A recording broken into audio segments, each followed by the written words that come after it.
اعوذ باللہ من الشیطان الرجیم بسم اللہ الرحمن الرحیم۔ شیطان ایک انگلی سے فساد کیسے کرواتا ہے۔ ایک مرتبہ ایک آدمی نے شیطان کو دیکھا۔ اس نے کہا، مردود تو بڑا ہی بدماش ہے، تو نے کیا فساد مچایا ہوا ہے، اگر تو آرام سے ایک جگہ بیٹھ جاتا تو دنیا میں امن ہو جاتا۔ وہ مردود جواب میں کہنے لگا، میں تو کچھ نہیں کرتا، صرف ایک انگلی لگاتا ہوں۔ اس نے پوچھا، کیا مطلب؟ شیطان کہنے لگا، ابھی دیکھنا۔ قریب ہی ایک حلوائی کی دکان تھی، وہاں کسی برتن میں شیرہ پڑا ہوا تھا۔ شیطان نے انگلی شیرے میں ڈبوئی اور دربار پر لگا دی۔ مکھی آ کر شیرے پر بیٹھ گئی۔ اس مکھی کو کھانے کے لیے ایک چھپکلی نکل آئی۔ ساتھ ہی ایک آدمی کام کر رہا تھا، اس نے جب چھپکلی کو دیکھا تو اس نے جوتا اٹھا کر چھپکلی کو دے مارا۔ وہ جوتا دیوار سے ٹکرا کر حلوائی کی مٹھائی پر جا گرا۔ جیسے ہی جوتا مٹھائی پر گرا تو حلوائی اٹھ کھڑا ہوا اور غصے میں آ کر کہنے لگا، اوئے تو نے میری مٹھائی میں جوتا کیوں مارا؟ اب وہ الجھنے لگ گئے، ادھر سے اس کے دوست نکل آئے، ادھر سے حلوائی کے دوست پہنچ گئے۔ بالآخر ایسا جھگڑا مچا کہ خدا کی پناہ۔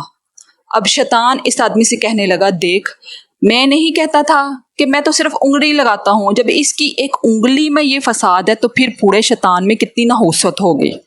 واقعی شیطان ایسے کام کرواتا ہے جس سے انسان کے اندر غصہ پیدا ہو، اس کے بعد باقی سارے کام انسان کا اپنا نفس کرتا ہے۔ اس لیے مومن کو چاہیے کہ وہ اپنے اندر صبر و تحمل پیدا کرے، اپنے آپ پر قابو پانا سیکھیے، کیونکہ جب کوئی انسان غصے کی حالت میں ہوتا ہے تو شیطان اس کی رگوں کے اندر خون کی طرح دوڑتا ہے۔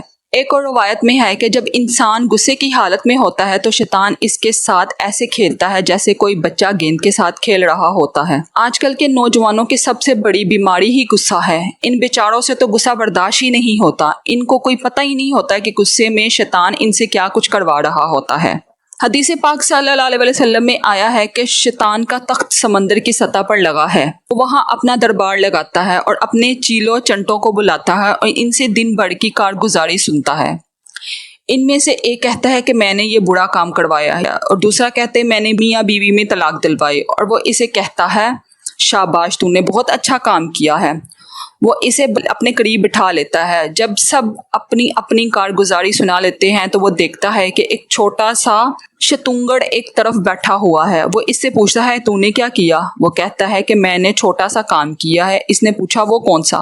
وہ کہنے لگا ایک چھوٹا سا طالب علم گھر سے نکلا تھا، اسے ماں نے پڑھنے کے لیے مدرسے بھیجا اور میں نے اس کے دل میں یہ بات ڈالی کہ پڑھنے کیا جاتا ہے، چلیں فلاں گراؤنڈ میں جا کر کھیلتے ہیں، لہٰذا وہ مدرسے سے جانے کی بجائے کھیلنے میں لگ گیا اور وہ وہیں وقت گزار کر واپس چلا گیا۔ شیطان نے جب یہ سنا کہ اس نے اس بچے کو پڑھنے سے ہٹایا تو کہنے لگا، واہ تو نے تو وہ کام کیا جو کسی دوسرے نے نہیں کیا۔ چنانچہ شیطان اس تنگڑے کو انعام میں ایک تاج پہنا دیتا ہے۔ معلوم ہوا کہ علم سے روکنا شیطان کے نزدیک سب سے بڑا کام ہے، کیونکہ اس کو پتہ ہے کہ اگر اس کو علم حاصل ہو گیا تو پھر میرے ہتھ کنڈوں سے بچ جائے گا۔ اس لیے جو دوست علم حاصل کرتے ہیں اور نیکی کی زندگی گزارتے ہیں وہ اللہ رب العزت کی حفاظت میں ہوتے ہیں۔ سیدہ عائشہ صدیقہ کی روایت ہے کہ نبی کریم صلی اللہ علیہ وسلم نے ارشاد فرمایا کہ ہر انسان کے ساتھ ایک شیطان ہوتا ہے۔ سیدہ عائشہ صدیقہ رضی اللہ عنہا نے پوچھا، اے اللہ کے نبی صلی اللہ علیہ وسلم کیا آپ کے ساتھ بھی ہیں؟ نبی کریم صلی اللہ علیہ وسلم نے ارشاد فرمایا، ہاں میرے ساتھ بھی ایک شیطان ہے، لیکن میرا شیطان مسلمان ہو گیا۔ اللہ کرے کہ ہمارا شیطان بھی مسلمان ہو جائے، آمین۔